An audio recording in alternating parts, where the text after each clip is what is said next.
আজকে তোমাদের দেখাবো দুর্দান্ত স্বাদের চিচিঙ্গার একটা রেসিপি। কড়ার মধ্যে সাদা তেল দিয়ে ওই তেলের মধ্যে একটা পেঁয়াজ কুচি আর কয়েকটা কাঁচা লঙ্কা কুচি দিয়ে বেশ কিছুক্ষণ নেড়ে চেড়ে নিয়ে পেঁয়াজটা বেশ ভাজা ভাজা হয়ে গেলে ওর মধ্যে দিয়ে দিচ্ছি আদা রসুন শুকনো লঙ্কার একটা পেস্ট।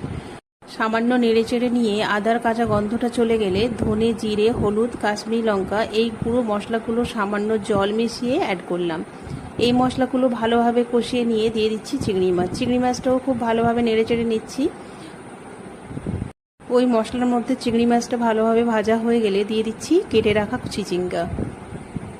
কীরকমভাবে কেটে নিয়েছি নিশ্চয়ই দেখতে পাচ্ছ, বেশ পাতলা পাতলা করে কেটে নিতে হবে। টেস্ট অনুযায়ী লবণ দিয়ে বেশ কিছুক্ষণ নেড়ে চেড়ে নিতে হবে।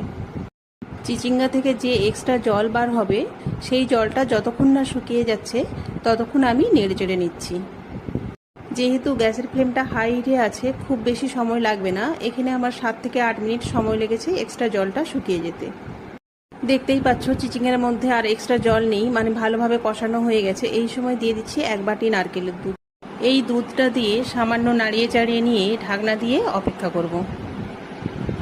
10 থেকে 12 মিনিট পর ঢাকনা খুলে দেখছি চিচিঙ্গাটা খুব ভালোভাবে সিদ্ধ হয়ে গেছে, নারকেলের দুধটাও শুকিয়ে গেছে। এই সময় নাড়িয়ে চাড়িয়ে নিয়ে নামিয়ে নেব। একবার এই পদ্ধতিতে চিচিঙ্গা রান্না করে দেখবে, খেতে কিন্তু দুর্দান্ত হয়েছিল।